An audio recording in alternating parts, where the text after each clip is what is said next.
respecto, diferencia que tiene el hombre respecto del animal, ¿sí? Es la capacidad de perfeccionarse, ¿sí? Es la capacidad de justamente hacer las cosas mejor.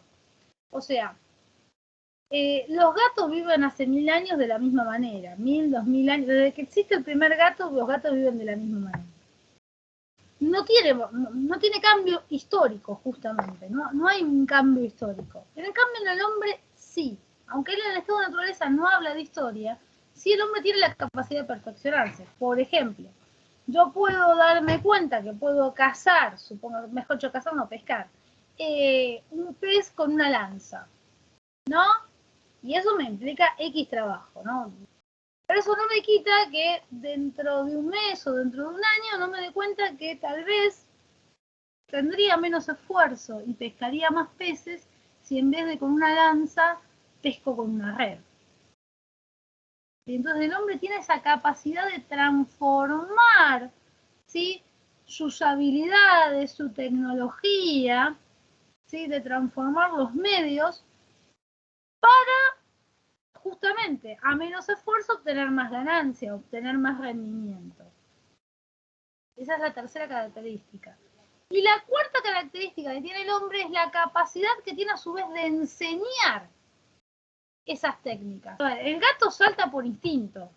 No tiene otro gato que viene y le explica. Lo sumo ven por ahí, cuando son más chiquitos, ven cómo hace la mamá o cómo hacen otros gatos con los que puedan convivir. En cambio, el hombre tiene la capacidad de transmitir, de decir, bueno, mira, esto lo puedes hacer así o asado, así te va a ser más fácil. ¿Sí? Tiene la capacidad de transmitir.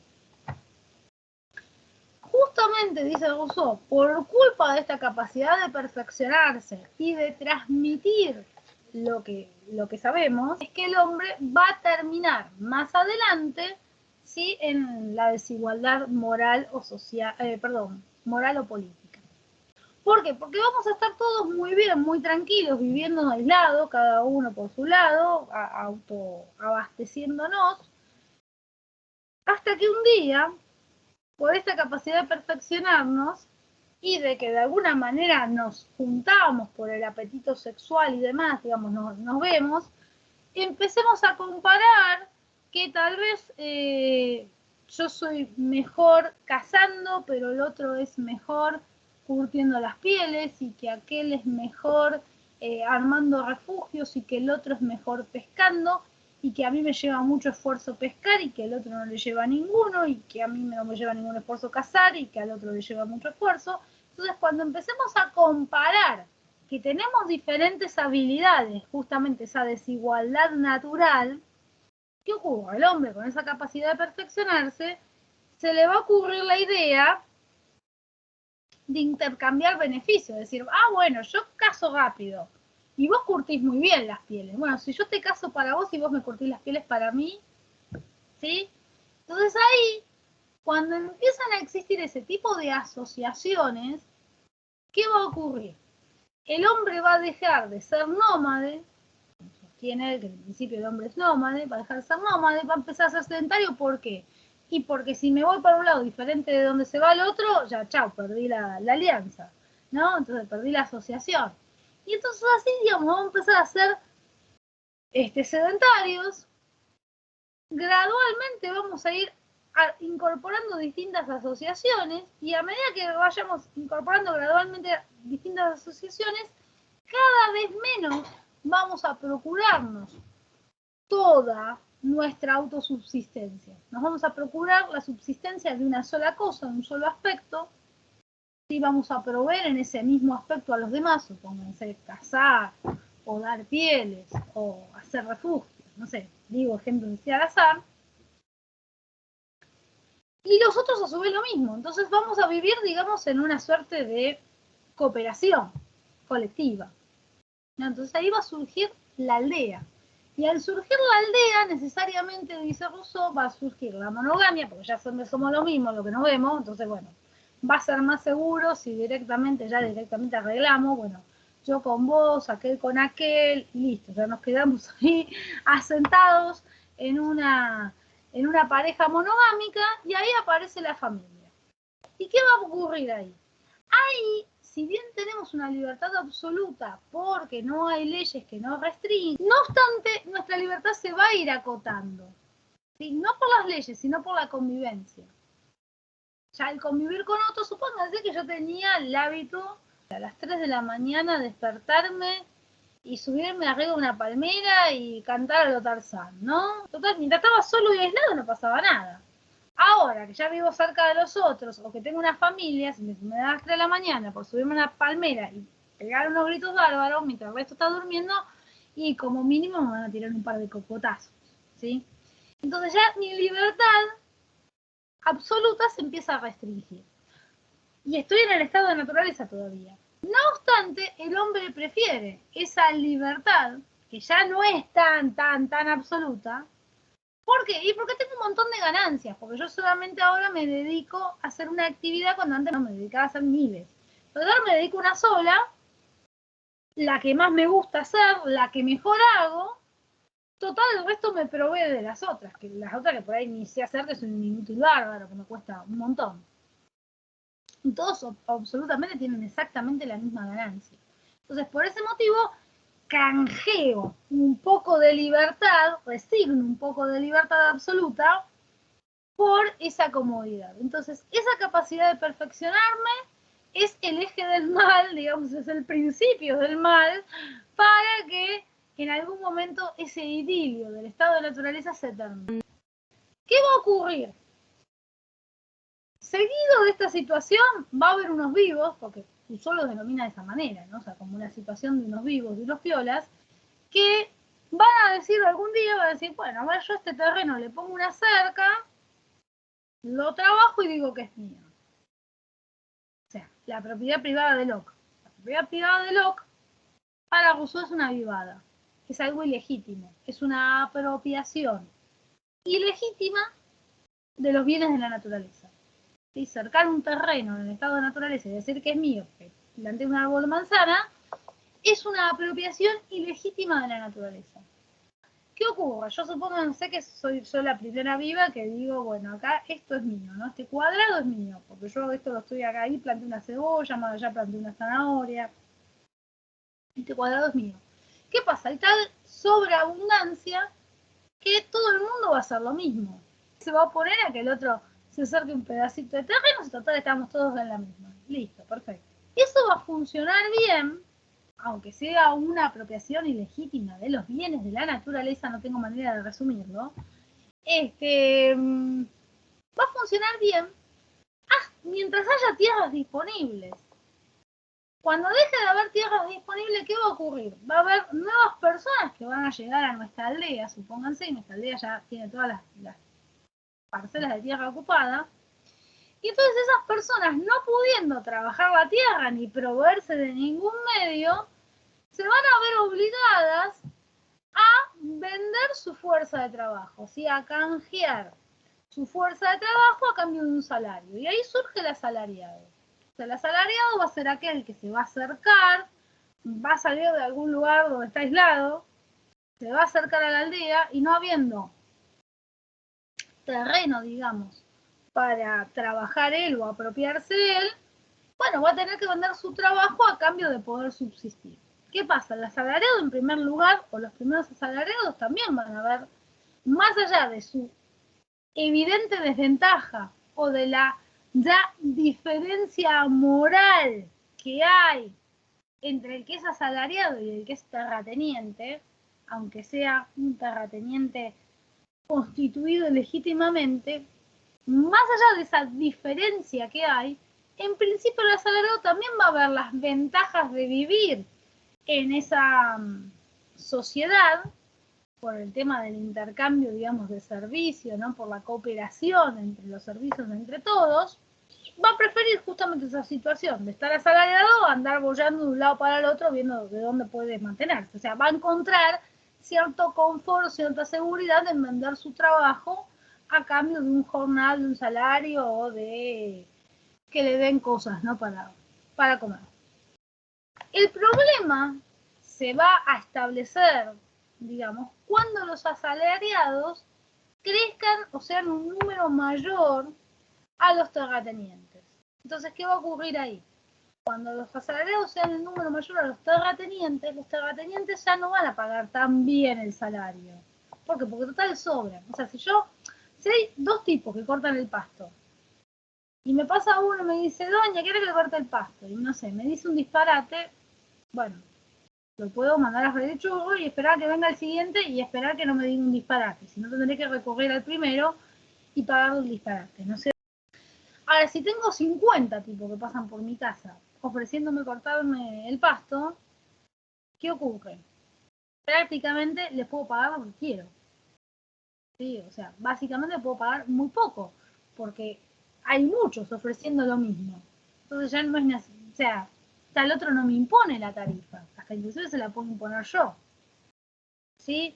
Entonces, cuando los asalariados superen el número a los terratenientes se van a abusar de esa situación y va a aparecer el hambre.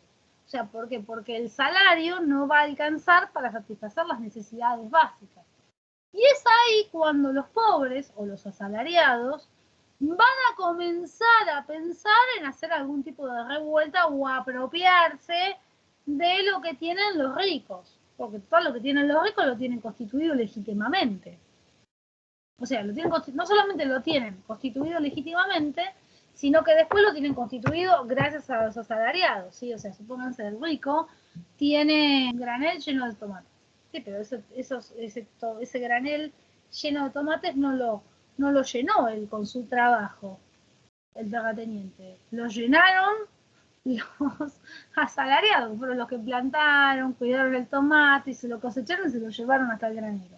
Entonces, los asalariados se van a dar cuenta de la situación, que el otro se está enriqueciendo en base al trabajo de ellos. O sea, si esto le está pareciendo parecido a Marx, es porque Marx toma elementos de Rousseau, ¿sí?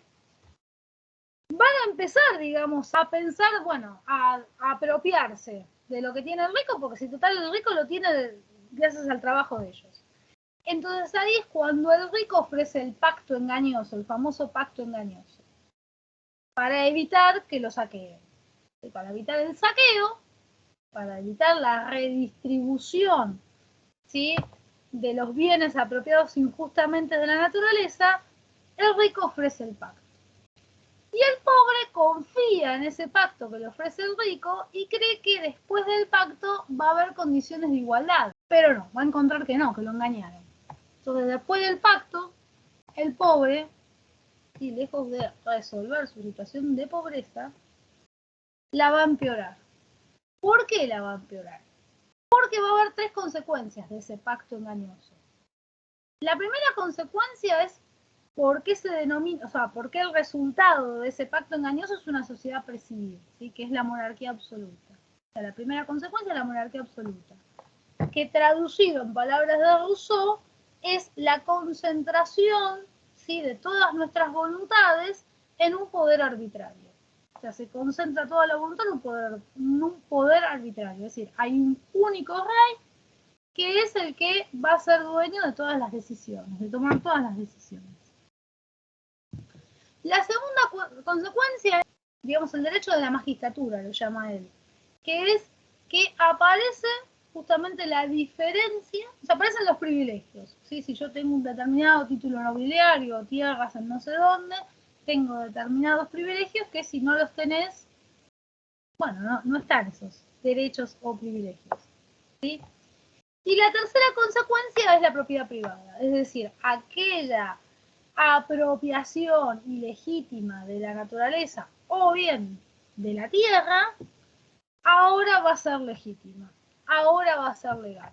Entonces el pobre, lejos de resolver su conflicto, lo agravó, porque ahora ya no va a tener directamente acceso a la tierra. ¿Qué pasa?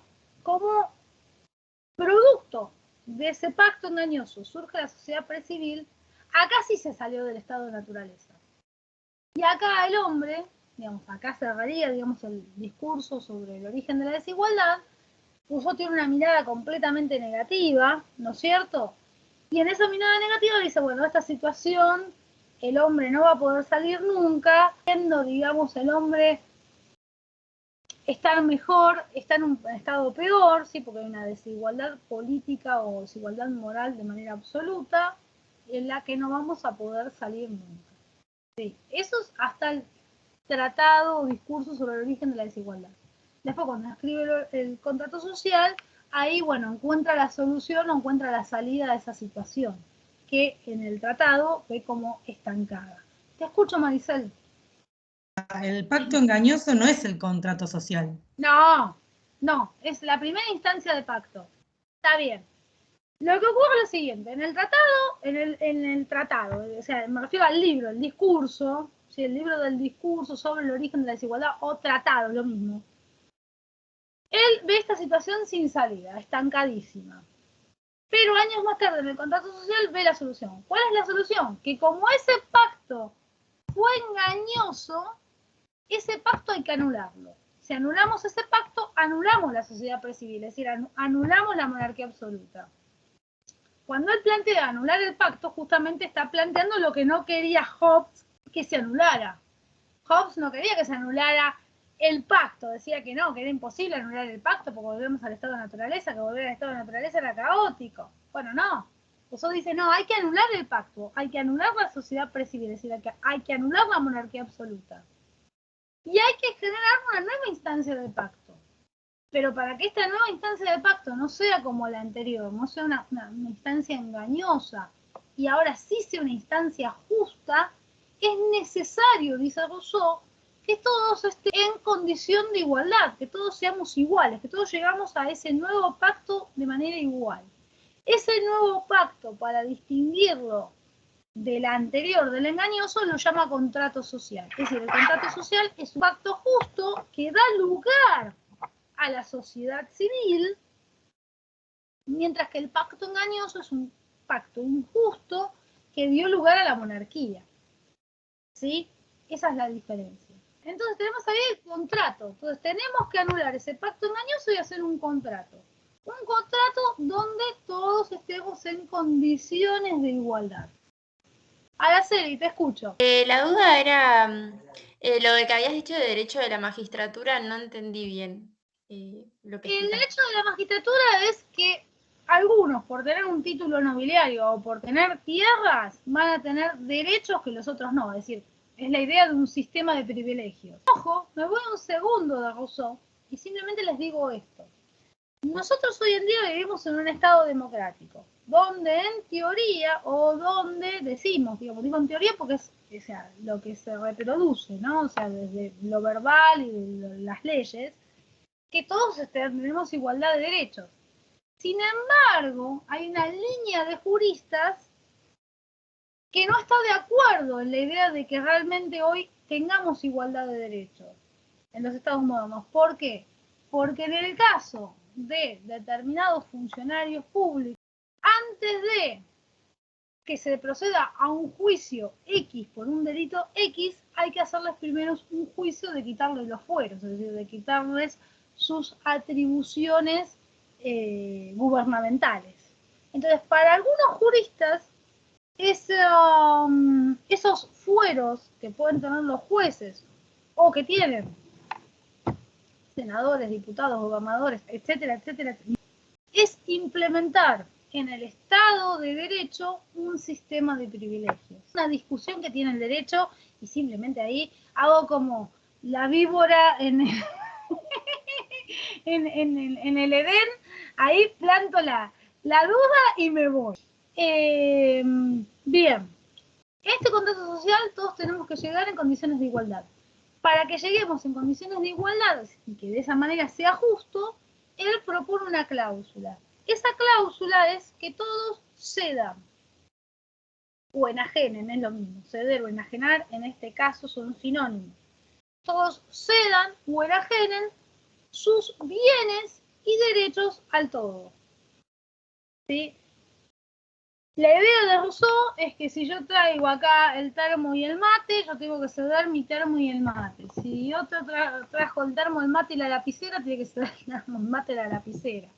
Algunos traen más, algunos otros traen menos. Y bueno, ahí después se produce un reparto y todos salimos con lo mismo. ¿Sí? El que trajo menos se irá con más y el que trajo más se irá con menos. Pero ¿por qué es necesario este reparto social? O sea, de ceder y después, cerrado el pacto, o sea, cerrado el contrato social, redistribuir los bienes. Porque así todos estamos en condiciones de igualdad, antes del pacto y posterior al pacto. De esa manera entiende Rousseau, o sea, Rousseau dice que esto es ventajoso, no solo para el que tiene menos, sino para el que tiene más.